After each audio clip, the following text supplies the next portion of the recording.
Hola, soy Ana Marisa Altieri. Bienvenidos a Sinvergüenza.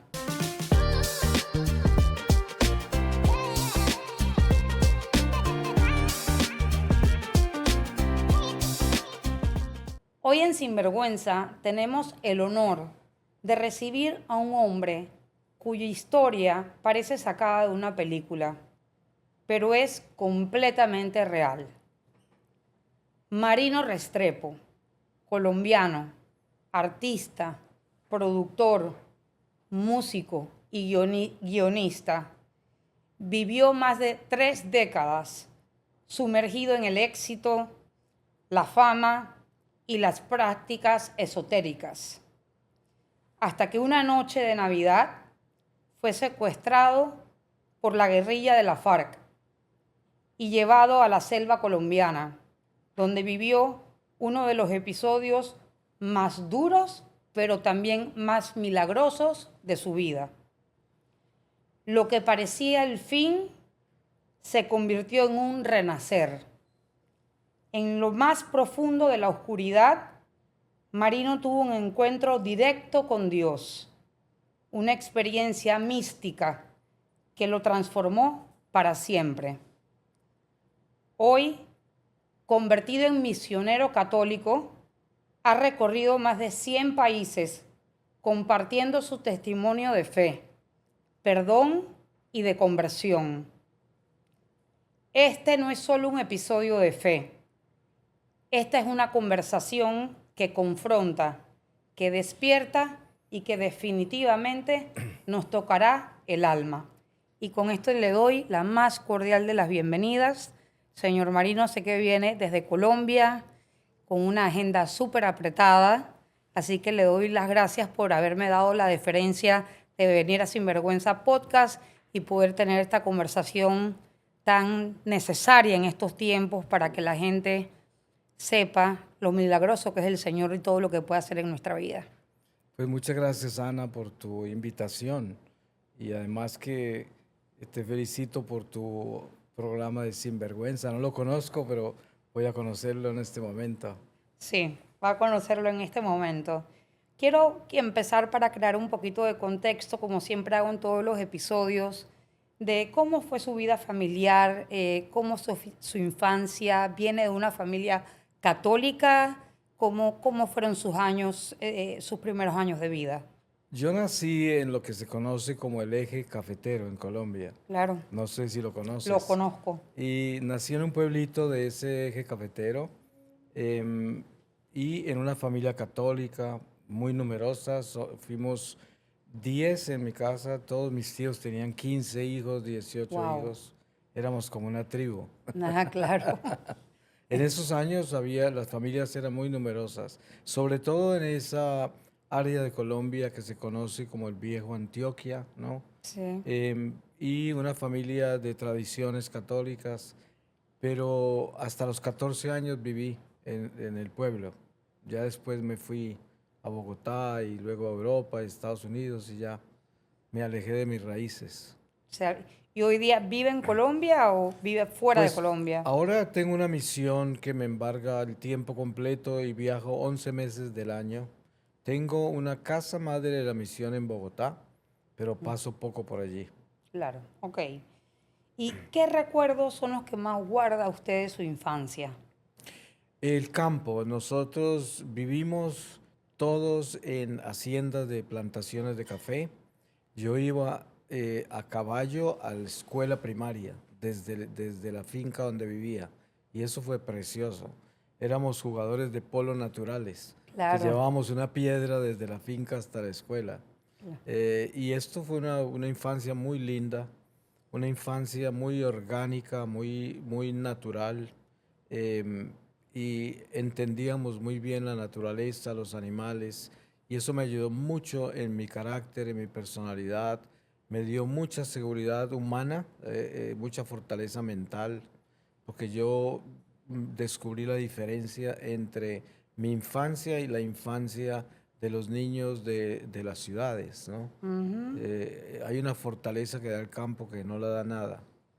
Sí. Me siento súper relacionada porque yo crecí en el interior del país, yo no ¿Ah, crecí en sí? la ciudad. Sí, Eso. y tenemos, ¿Tú entiendes eso? sí, Ah, tenemos esa otra cosa que eso. da el Sí, crecer en el interior, sí, en sí. pueblo, que es distinto a crecer en ciudad. Sí, y al lado de los animales. Sí, 100% sí, sí. la naturaleza, jugar en la calle, Eso. los amigos, sí, Sí, sí. es una crianza completamente distinta. Claro, caminar bajo la lluvia, revolcarse en el Ay, pantano. revolcarse en la lluvia, sí. Nosotros le decimos Sí, sí. acá charquear. Charquear. Charquear. Nos las pasábamos en eso, que es una Eso. belleza. Eso. Ok, ¿cómo usted, yo sé que en algún momento de su vida llega a alejarse de la fe? ¿Qué pasa? ¿Por qué llega a eso? Porque en los años 60, que es cuando soy adolescente, tengo 14 años, llego a Bogotá. Y Bogotá tiene muchos jóvenes de los Estados Unidos huyendo de la guerra de Vietnam. Y Ujú. muchos de ellos eran hippies y trajeron las drogas alucinógenas, el rock and roll, todo esto de la nueva era, ¿no? Las culturas orientales del hinduismo, budismo, y yo entré en todo eso. Y ya a los 15 años ya no había ni señas de mi fe católica. Estaba totalmente sincretizado con toda clase de filosofías paganas y la magia, las astrologías, todo lo que era una cultura de esa generación. Y ahí perdí la fe. Ok, y ahí es donde entonces empieza a meterse en todo el mundo artístico. Yo venía desde la escuela primaria en mi pueblo en el mundo artístico, porque desde muy joven tuve ese brote artístico, esa manifestación de talentos musicales, de artes escénicas, de todo, de escribir historias. Yo participaba en eso desde muy niño. Entonces Bogotá y los hippies me ayudaron a darle colores a esto, porque esa cultura hippie traía mucho de eso, música, arte y una cultura muy extrovertida. Entonces eso le dio flor a todos mis talentos. Claro, Sí. por supuesto. Ok, ¿y qué piensa usted que usted buscaba con la fama, con el éxito y el dinero que llegó a tener en ese momento? Esto vino después, ¿no? Porque antes de eso me contraje matrimonio en Bogotá, me fui a vivir a Alemania, a la ciudad de Hamburgo, y ahí nacieron mis dos hijos y también estuve en la universidad formándome como actor, compositor. Entonces hubo mucho trabajo, hubo mucha labor con los niños, mucha vida de hogar, de matrimonio, pero también el hipismo continuaba, ¿no? Claro. Todas las drogas, todo ese mundo, nueva era, continuaba en la Universidad de Hamburgo, toda la juventud estaba en eso, ¿no? Entonces yo seguí navegando por esa dimensión y de ahí me trasladé a California, a Los Ángeles, Ah, y pasé por Nueva York por un periodo corto, pero entré en la industria del espectáculo y por gracia de Dios entré por una puerta grande, ¿no? Y muy pronto estaba muy bien colocado, tuve mucho éxito, obviamente todo con sus luchas y batallas y pruebas, pero muy pronto empecé a acumular dineros que ni me soñé y una tensión que no tenía muy grande a nivel mundial porque estábamos firmados a la compañía Sony de Nueva York. Inicialmente era CBS Records y luego se lo vendieron a Sony. Entonces ya la dimensión y el alcance de todo lo que hacíamos era mundial, ¿no? Y eso cambió todo. Y entonces, pero estaba sumergido en una vida muy oscura, aunque yo no lo sabía, pues yo no lo veía así. Eso lo ujú, vi mucho más adelante por ujú. la experiencia que tuve más tarde, pero durante ese tiempo yo pensé que vivía como en un paraíso perdido, que era extraño porque es Hollywood, ¿no? Y es todo ese mundo de la farándula, ese mundo de la vida rápida, ¿no? La vida del placer y las emociones que son instantes, que son esos placeres momentáneos que se buscan, lo que produce las adicciones, ¿no? Lo que produce todo lo malo, ¿no? De que este mundo sufre hoy, la Así juventud es, sobre todo. así es. Entonces en eso estaba, por 33 años estuve en eso, Largo tiempo, mucho tiempo, sí. mucho tiempo. Ok, o sea, ¿qué lugar ocupaba en ese momento la espiritualidad? Cero.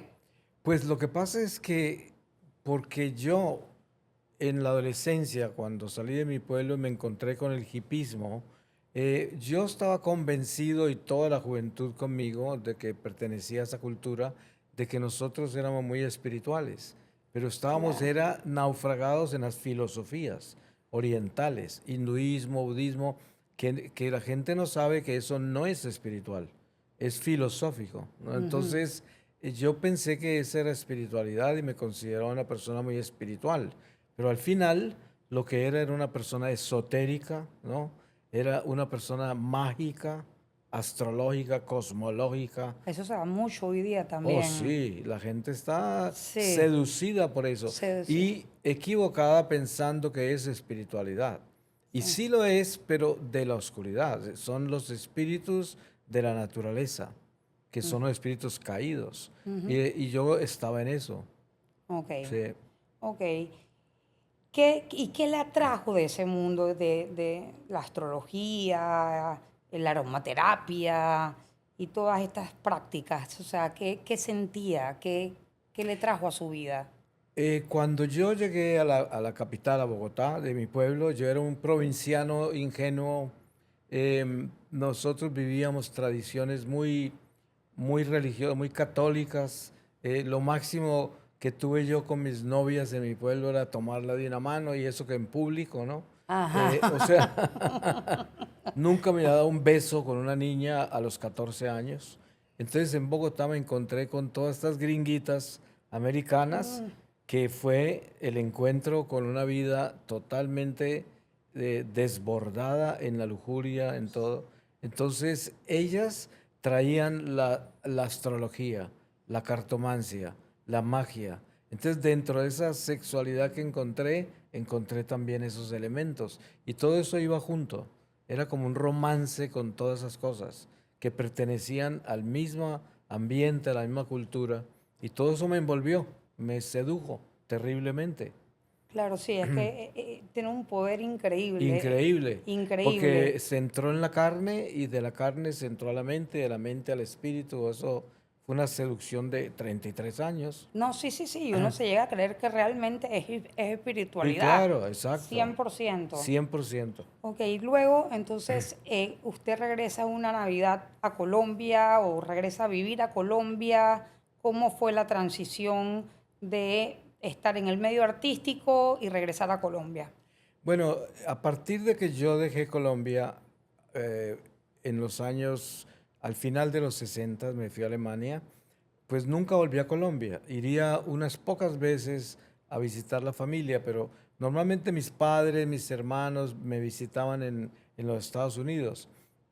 Pero en el año 97 viajé a Colombia en la Navidad porque en los 4 años anteriores habían fallecido 5 personas de la familia una tras otra, Ok. comenzando con mi esposa y 2 hermanos, mi padre, mi madre, todos murieron uno tras otro en el curso de 4 años.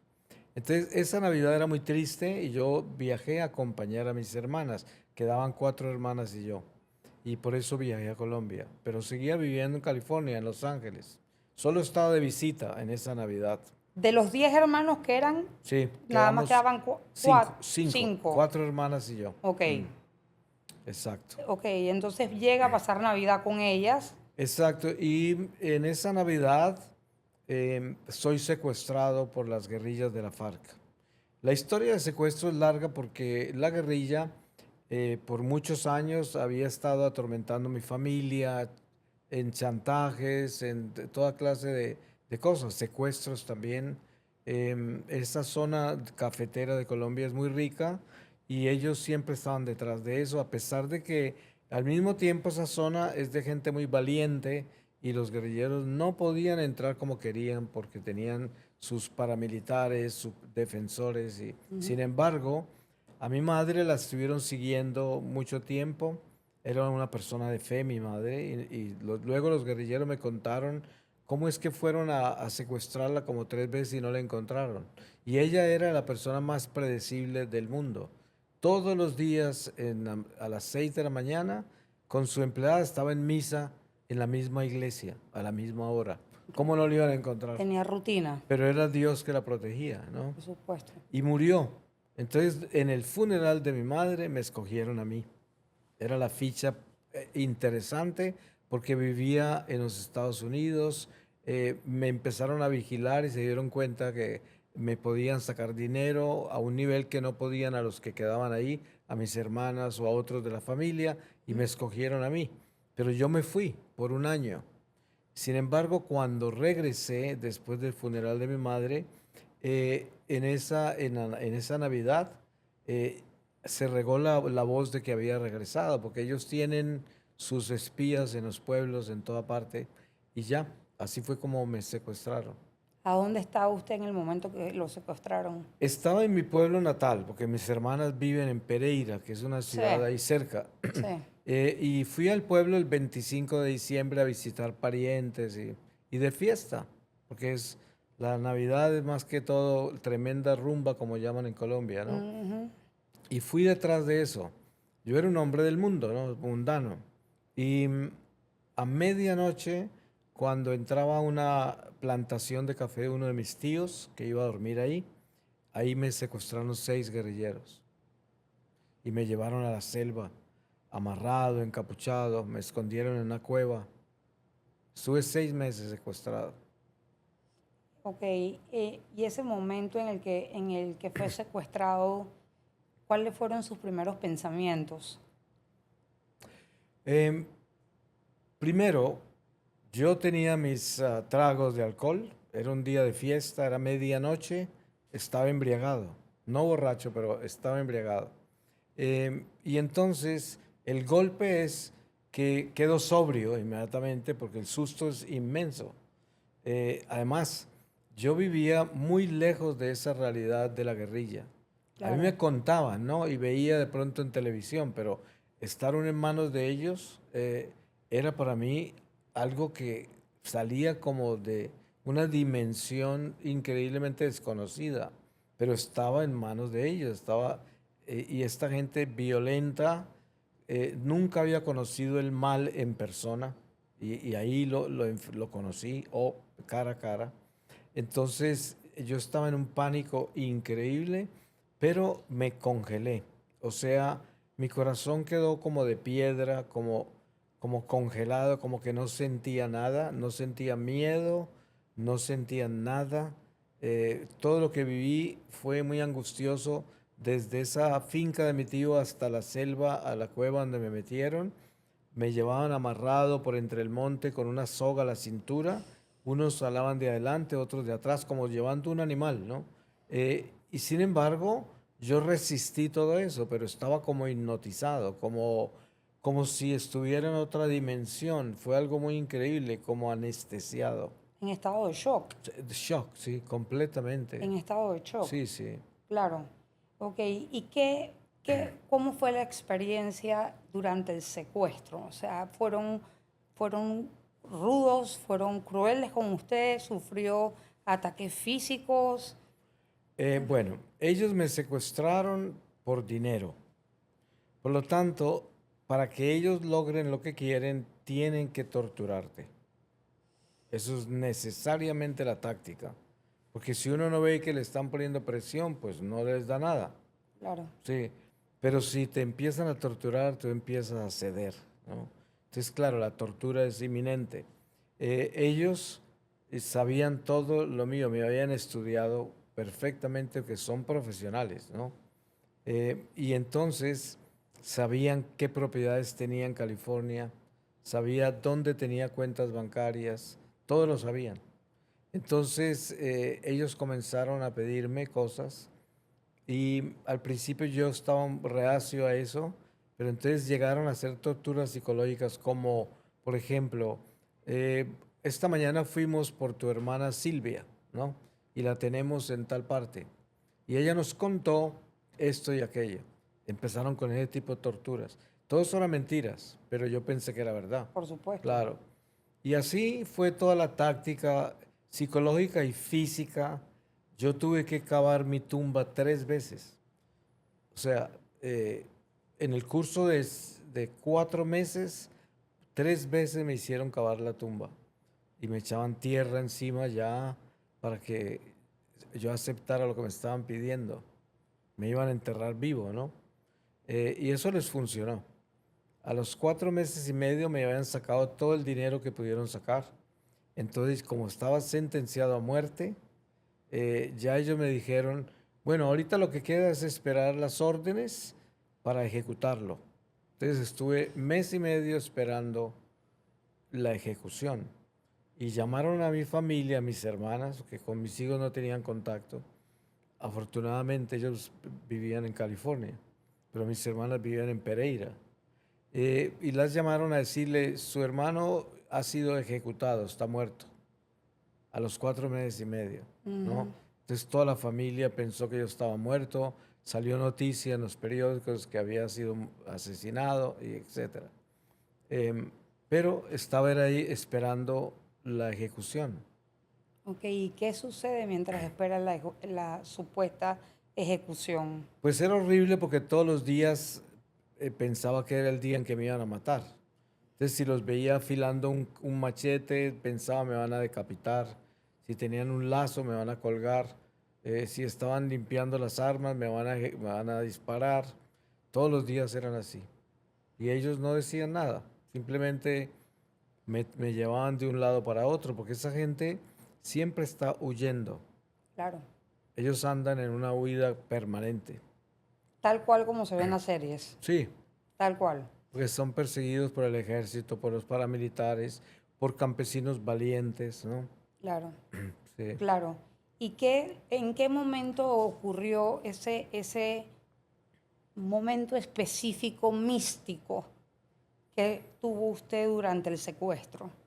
Eso ocurre en el día 15, que estaba, los primeros 15 días me tuvieron encerrado en una cueva. Y esa cueva estaba llena de murciélagos y toda clase de alimañas de la selva, un sitio espantoso. Em, en el día 15 apareció otro grupo de guerrilleros, me sacaron de la cueva, me quitaron la capucha y me desataron y me pidieron una suma de dinero enorme.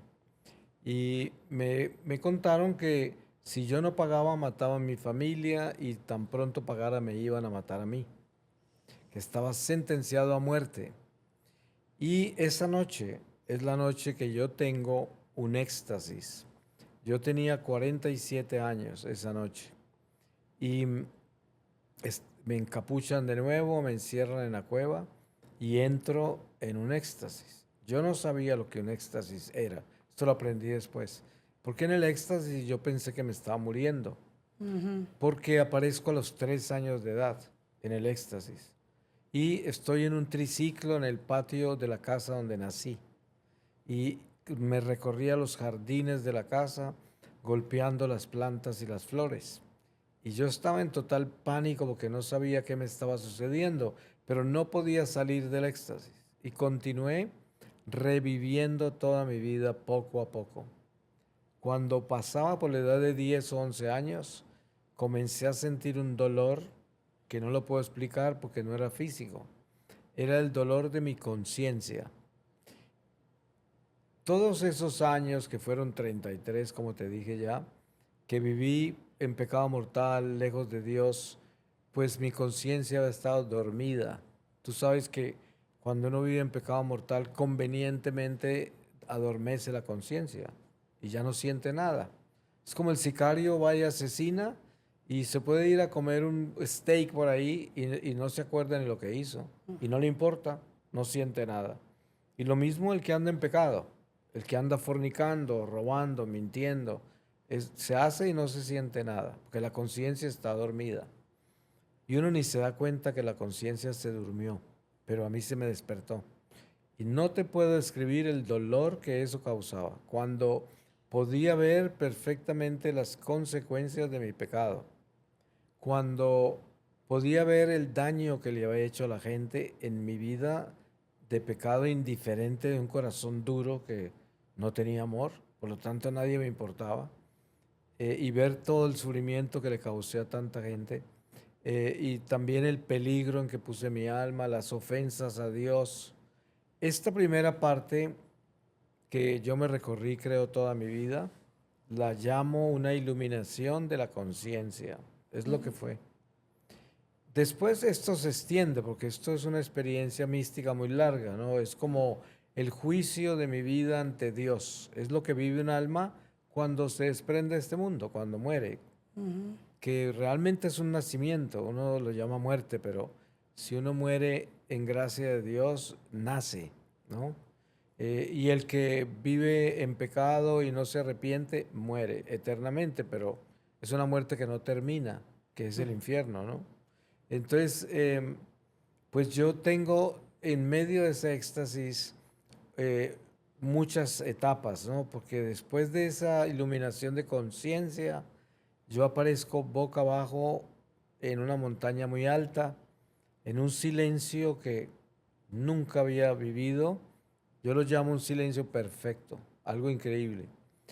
Miré hacia adelante y muy lejos al frente mío podía ver otra montaña más alta. Y la cima de esa montaña estaba cubierta de niebla. Y la niebla se empezó a despejar y apareció una ciudad extraordinariamente preciosa de luz, que nunca la podré describir en palabras, preciosa, pero yo sabía que tenía que haber llegado allá y no había alcanzado. Entonces eso me preocupó terriblemente y miré para ver cómo podía llegar allá, pero no estaban conectadas las dos montañas, no era posible. Y eso me preocupó más todavía. Y en ese momento comencé a escuchar el sonido de aguas inmensas, como un tsunami, que se acercaba hacia mí. No las veía, pero las escuchaba. Y sentía que venían hacia mí. Y de pronto, ese sonido de agua se convirtió en el sonido de cientos de voces. Y esas voces eran preciosas, en perfecta armonía. Yo no sé si oraban, si hablaban, si cantaban, no lo podría decir, pero eran voces increíbles. Después de un tiempo se convirtieron en una sola voz y esa voz venía de todas partes. Y a pesar de yo haber vivido tanto tiempo lejos de Dios y de haber adorado tanto Dios falso, cuando yo escuché esa voz, yo sabía que era la voz de Dios. Pero no la resistía, me quemaba, porque esa voz era como el perfecto amor y yo no tenía amor. Yo descubro en ese momento que no tengo amor, porque como descubro el verdadero amor, ese amor me quema. Y yo entiendo, me quema porque yo estoy vacío de eso. Pero me llama la atención que diga que no tenía amor cuando tuvo una esposa y tuvo hijos.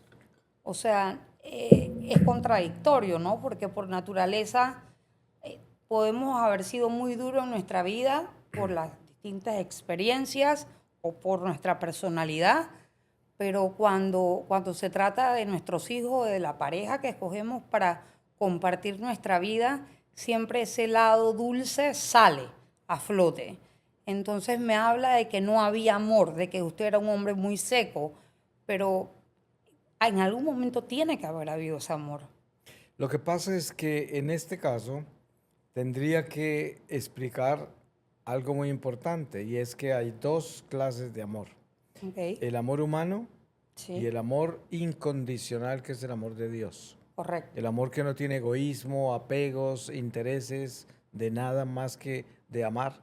Y eso no lo tenía yo. Yo nunca había conocido el amor incondicional, porque sí, yo amaba a mi esposa, a mis hijos, amaba muchas cosas, pero era por interés.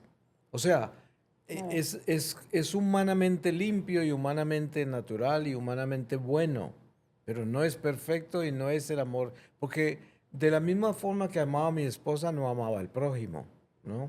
Claro. No me importaba. Lo mismo que mi esposa. Entonces uno diría, pero pues claro, es más importante la esposa. Pero lo que pasa es que si hablamos espiritualmente, en un lenguaje espiritual, nos damos cuenta que el amor perfecto es el amor de Dios, el que es incondicional, ¿no? Yo Ujú, debo amar a mi esposa, pero también debo amar al prójimo, ¿no? claro. Y el prójimo tiene que ser importante también. Sí. Entonces, eso no lo hay normalmente en el amor humano. El amor humano es condicional. Y uno tiene que crecer como persona espiritual para elevarse por encima del amor humano. y buscar la perfección. Entonces, eso, en ese encuentro con Dios, me encontré con la perfección. Ok, Entonces, mi ser humano estaba seco de eso y por eso me quemaba, ¿no? claro, Claro. claro, estaba, ok, ya, Sí. ya voy entendiendo. Ajá. ¿Y cómo describiría todo eso que me narra, que usted escuchó y que vio? O sea, ¿cómo lo describe en ese momento? ¿Lo describe como un momento donde hay un antes y un después? Bueno, totalmente hay un antes y un después, porque eso es transformante. Es como una transfiguración de pasar de la oscuridad a la luz. Es un conocimiento pleno de la verdad y de la vida eterna, de darse uno cuenta que la vida continúa después de la muerte. Es un encuentro con el juicio personal ante Dios, que es lo que vive toda alma cuando muere. Cuando muere. Y yo lo Así es. estaba viviendo, porque yo no sabía que iba a regresar. Yo pensé que me había ido, Claro, pero nunca lo vi como una muerte, pero sí la vi porque después me muestra el infierno, me muestra el pecado y los demonios, y yo no sabía si me iba a salvar, ¿no? ¿y en qué momento del secuestro vuelve en sí? Esa noche, el éxtasis, como sucede afuera del tiempo, no sé cuánto duró, pero fue esa misma noche, ¿no? Y yo salí del éxtasis y pienso que salí del éxtasis antes del amanecer por los sonidos de la selva, ¿no? Los animales y esto. Uno más o menos sabe cuándo está amaneciendo, Claro, que cambian todos los sonidos. claro. Entonces, más o menos estaban empezando a cambiar los sonidos de la selva y calculo que pude haber estado casi 6, 7 horas en ese éxtasis. Ok, ¿No? y qué ocurre entonces el resto del secuestro? 5 meses y medio más después del éxtasis. Y fue, primero, ya conté sobre las torturas físicas y psicológicas, en lo que respecta al dinero y a todo lo que ellos querían. Esto, normalmente yo nunca hablo de eso, ¿no? Esto es muy escaso que yo esté contando sobre torturas y todo, porque yo le ofrecí todo eso a Dios, ¿no? Porque es parte de como de la reparación de mi pasado. Claro, Y le doy más enfoque a la parte mística, ¿no? Que es claro. como la catequética, la Sí, misión que tengo ahora, que sí, es traer a Dios a la gente claro. y compartir lo importante que es tener a Dios en nuestra vida, porque es lo que hace falta en este mundo. Sí, Entonces, eh, pues esa realidad mística, eh, transformante, me lleva a mí a comprender que pues todo lo que yo hice estaba mal, que lo que Dios me mostró fue esa realidad de un alma perdida eh, y que yo no sabía y fue parte de la purificación que Dios permitió en el secuestro. Yo no sabía si me iba a salvar, ¿no? Si, no es que no creía en el perdón de Dios, pero entendía que Dios es justo y misericordioso, pero yo no tenía la sabiduría para entender hasta dónde podía llegar esa misericordia de Dios con una vida tan perdida como la mía, ¿no? claro. Ok, ¿cómo logra usted entonces escapar del secuestro? ¿Cómo es el desenlace del secuestro?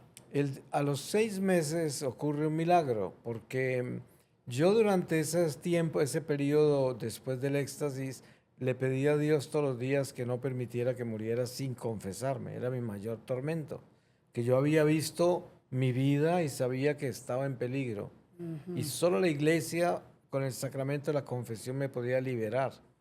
Entonces a los 6 meses ocurrió un milagro. Estaba atado a un árbol todo el día y era de noche muy oscuro y llegaron 4 guerrilleros con ametralladoras y me desataron y me llevaron a una carretera y me ordenaron que caminara derecho y no mirara para atrás.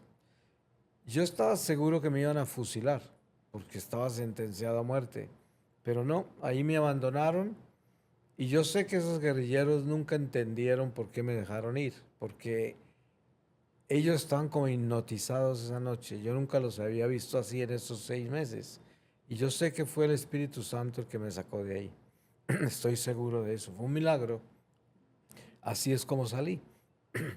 Así es como salió y luego entonces, ¿a dónde llega? ¿Qué hace? Pues me recoge un bus que pasa por ahí después de mucho tiempo y ya me reúno con mi familia en Pereira, con mis hermanas. Em, Que lo creían muerto. sí, que ya era como un alma que regresó a la tumba cuando aparecí. Dios mío. Me habían celebrado no sé cuántas misas de Requiem porque estaba muerto hacía a mes y medio, ¿no? Entonces para mí, para ellas yo fui una aparición. Claro. Además que tenía un aspecto horrible, que había perdido todo mi peso, tenía la barba hasta el pecho, la ropa deshecha, o sea, era como si estuviera salido de la tumba, ¿no? Claro. Em, Cuando me recuperé un poco, lo primero que hice fue irme a confesar a un monasterio de franciscanos. Y ahí comenzó mi nueva vida, que regresé a Los Ángeles, a mi casa en California, y por 2 años estuve aprendiendo a ser católico otra vez y viviendo esa nueva experiencia, esa nueva vida muy difícil, muy dolorosa, las consecuencias del secuestro, de todo el daño que me hicieron. Tenía cientos de demandas en Los Ángeles, legales, por todo lo que me robaron. Gracias a Dios que el Señor me dio la victoria sobre todo eso, pero fue una purificación de corte en corte, de litigio en litigio.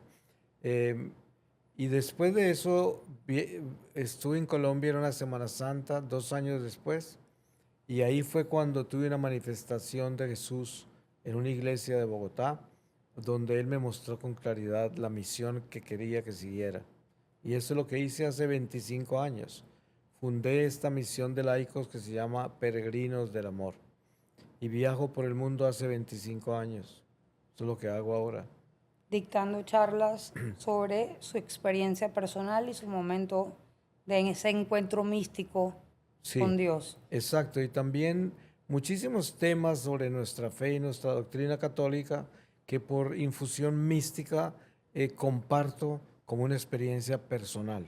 Pero son todas las verdades de nuestra fe. Claro. Sí. Y a partir de ahí, bueno, recibió ayuda psicológica, psiquiátrica luego del secuestro.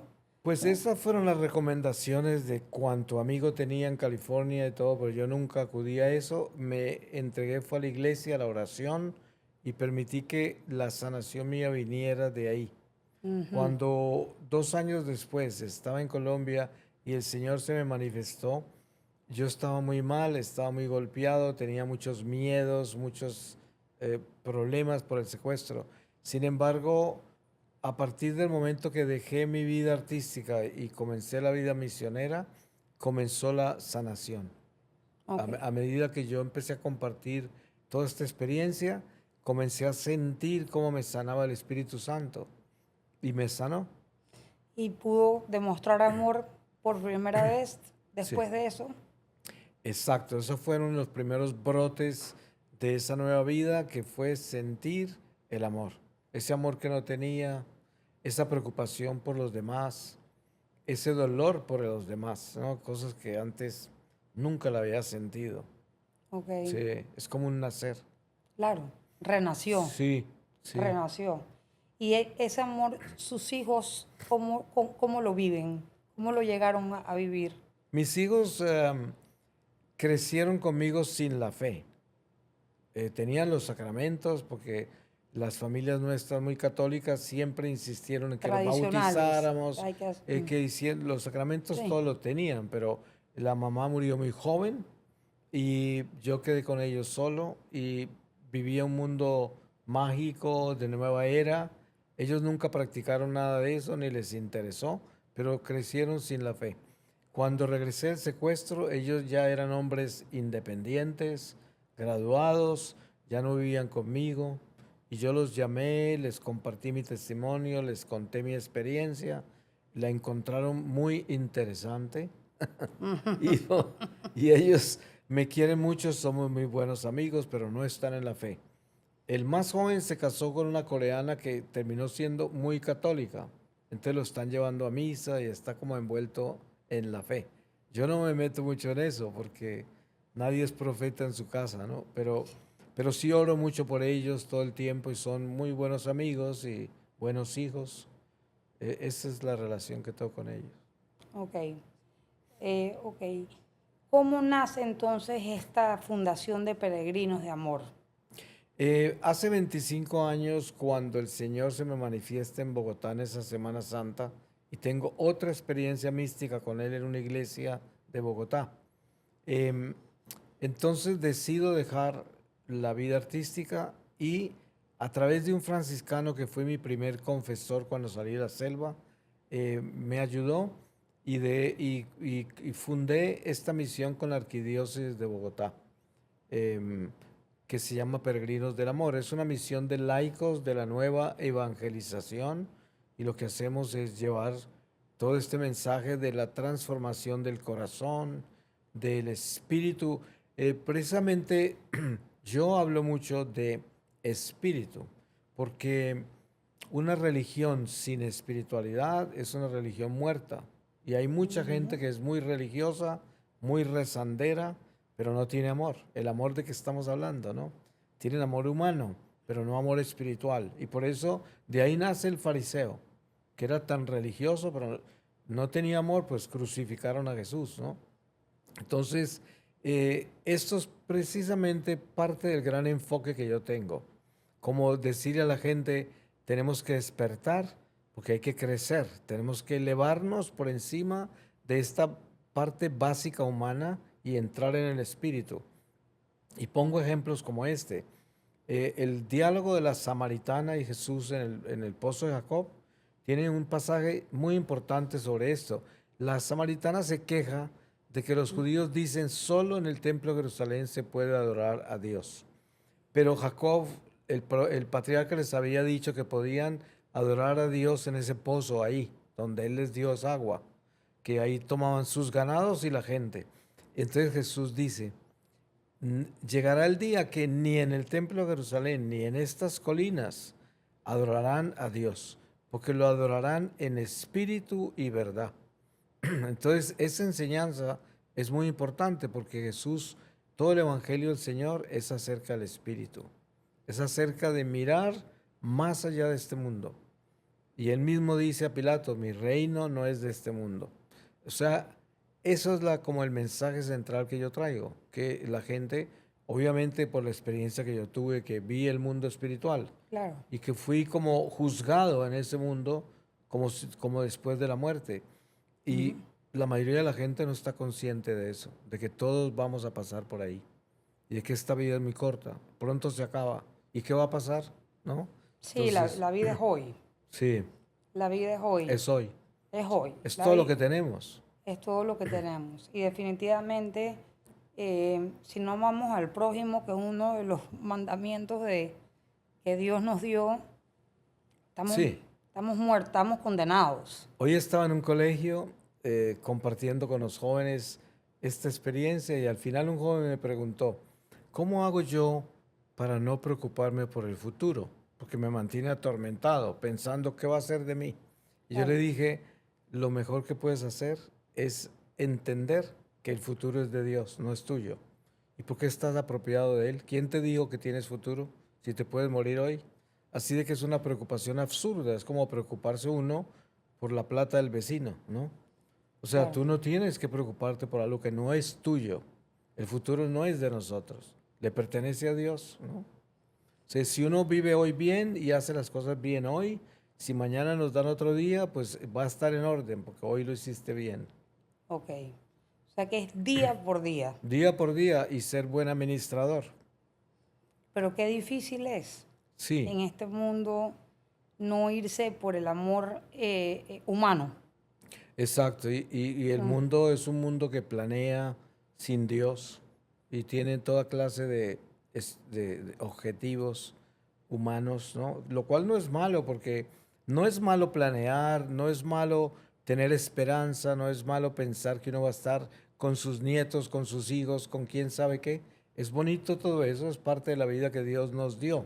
Lo que es peligroso es poseer eso y convertirlo en un problema, que yo voy a estar preocupado por el futuro, eso ya no es bueno, porque el futuro no me pertenece. Pero no es malo pensar que yo voy a estar con mi familia dentro de 20 años porque es un sueño, ¿no? Es como una esperanza, es como un deseo y eso no es pecado. Ok, pero ¿usted hoy día comparte con su familia cercanamente o con la misión no tiene el tiempo de estar con su familia cercanamente? Porque siempre se nos dice a los católicos y los que estamos viviendo la fe muy de cerca, se nos dice que el primer servicio debe ser nuestro hogar. Eh, ¿Cómo ve usted esto en su vida? Bueno, primero que todo, mi esposa murió, yo soy viudo. Segundo, mis hijos tienen sus propios hogares y el Señor me llamó a esta misión y esta misión es la vida mía ahora. Yo no tengo vida de familia porque mis hijos no me necesitan como familia ahora porque ellos tienen su propia familia. Pero yo soy el abuelo, ¿no? Yo y el papá. Entonces, yo estoy siempre en contacto con ellos, siempre los apoyo en todo, pero no tenemos una vida de familia como tal, porque yo soy misionero y estoy entregado a la vida de la misión. Y ellos lo han entendido. Claro, perfectamente, porque ellos no dependen de mí en ese aspecto. Claro, pero quisieran a lo mejor tener al abuelo cerca de los hijos. Yo De, lo estoy. Lo que pasa es que hoy, gracias a Dios, por las redes sociales, podemos estar en contacto fácilmente. sí, O sea, claro, las redes sociales tienen muchas cosas positivas. exacto. Si son bien administradas, Así es, como todo en la vida. exacto. Ok, ¿qué respuesta encuentra usted cuando le conversa a los jóvenes y los encuentra escépticos? ¿Qué les dice? Aparte de lo que me acaba de comentar que le contestó hoy al muchacho de que no somos dueños del futuro, sino que hay que vivir el hoy. Sí. Eh, Bueno, yo pienso que los jóvenes están dando el primer paso de este mundo material, que es descubrir este mundo material, esta creación, y sobre todo manejar todas esas guerras hormonales que llevan esa cantidad de circunstancias casi que orgánicas, una mente que está envuelta en toda clase de atracciones y seducciones y voces que le hablan, que son tantas hoy por las redes y por todo lo que vivimos en esta cultura. Entonces, yo siempre digo, no se trata de invadir el estado que vive un joven, no, porque hay que dejarlo, sino de darle la verdad. Yo lo que hago es hablar de Dios, recomendarles que incluyan a Dios en su vida y recomendarles de que es mejor vivir en un orden moral, con valores, con principios, que vivir desordenados, sin escrúpulos, vivir sin obediencia, vivir sin respeto a la vida de los demás ni a la vida de uno. Y en esos términos hablo. Eso es Ya, tan importante no solamente para los jóvenes, sino para todos los adultos, o sea, para todo ser humano, sí, de vivir así. Uno sí, no puede ir por la vida haciendo daño. no, No, como un animal, ¿no? no, y la gente piensa que como no les pasa nada, se pueden arrepentir en el último momento y nada pasó. Exacto, sí, Entonces van por la vida haciendo daño a diestra y siniestra, sin entender que realmente hay un juicio final. exacto, que hay un juez. Exactamente, así es. Sí. ¿Qué le diría a alguien que hoy cree que Dios no existe, pero que está viviendo en la oscuridad? Pues yo le diría que yo sé que Dios existe porque yo lo he visto. Yo he visto a Jesús con mis propios ojos y le he escuchado su voz y testifico sobre eso. Y yo no espero que nadie me crea, pero es mi responsabilidad testificarlo. Ok. ¿Y qué opina usted de las personas que no creen en su testimonio? Que deben de haber personas que no creen, Sí, porque de todos nos vamos a encontrar en el camino. pues yo los respeto y los quiero porque lo último que yo espero es que me crean. A mí lo que más me importa es dar el mensaje que tengo que dar, testificar lo que tengo que testificar y ya lo demás Dios lo hace. Yo he aprendido de San Pablo que cuando dice, Pablo plantó, Apolo regó, pero solo Dios hace crecer. Entonces, si llega un escéptico, una persona que no cree en lo que estoy diciendo yo cumplo con decirle. Claro, Y ahí queda la semilla. Ya lo demás queda en manos de Dios. claro, así es. Ok, ¿cómo vive hoy el marino que tuvo todo lo material y ahora lo dejó todo por la fe? Bueno, para empezar, en lo que se trata de la supervivencia, que todos necesitamos vivir de los medios naturales para subsistir, yo vivo de la divina providencia. Eh, en estos 25 años de misiones, nunca me ha faltado nada, nunca, en ningún momento. Y yo no cobro por lo que hago, ni tengo tarifas como mucho predicador tiene, mucho misionero. Sin embargo, el Señor siempre me ha proveído con todo lo que necesito.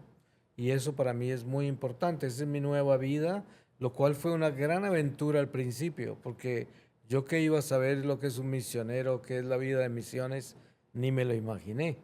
Pero así sucedió y mucha gente me pregunta, ¿cómo hace uno para hacer lo que usted hace? ¿No? Ujú, Porque yo viajo por todo el mundo, cualquiera diría que estoy lleno de dinero. ujú. Eh, pero yo digo, no, es que uno no tiene que hacer eso. Es que si Dios te envía, Él te envía con todo lo que necesitas. ¿Sí? Uno no puede inventarse una misión. No puede. Si te la inventas, te toca volverte un comerciante religioso. Te toca empezar a buscar dinero, a cobrar, a manipular a la gente. Hay mucha gente que hace eso.